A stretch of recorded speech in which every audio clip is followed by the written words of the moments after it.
So ano daw yung the best na meal plan para pumayat ka or para gumanda ang katawan mo? Ito, sasabihin ko sa iyo, realidad. Ito yung isang bagay na hindi sinasabi sa iyo ng iba. Yun yung klase ng diet na sustainable para sa iyo. Walang specific na meal plan na one size fits all. Na itong meal plan na to or itong diet na to is para sa lahat ng tao sa buong mundo. Hindi yung ganun. Ang nangyayari kasi dito sa fitness, masyadong ginagawang komplikado ng iba. Kaya ang akala ng iba, ang hirap ng fitness or ang hirap pumasok sa pagda-diet. Kasi nga, akala nila is napaka-komplikado. Walang komplikado sa fitness. Kuhanin mo lang ang calorie intake mo per day. Siyempre, kailangan mo sumunod sa law of thermodynamics. Pag nakuha mo na yung calorie intake mo per day, para pumasok ka dun sa calorie deficit na tinatawag, i-download mo yung MyFitnessPal. Example, 1.5 na calorie. Alam mo ba kung anong kakainin mo sa 1.5 na calorie? Kahit kumain ka ng isang beses sa isang araw or kumain ka ng 6 na beses sa isang araw, kung saan ka sustainable, na hindi ka nagkakasakit at dun ka nagiging masaya sa diet na yun. As long as pasok.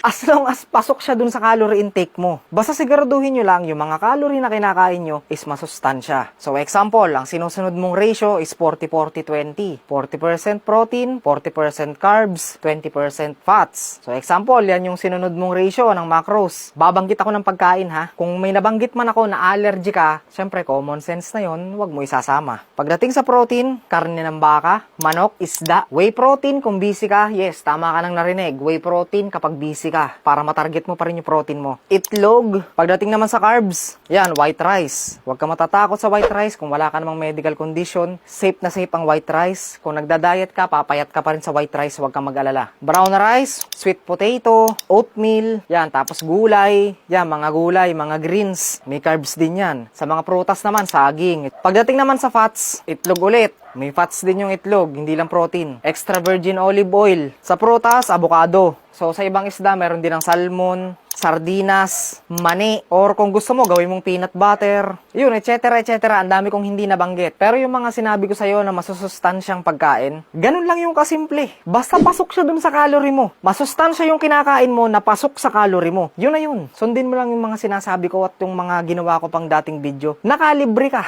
Nakalibre ka. Pinapanood mo lang ako. Sumisexy ka.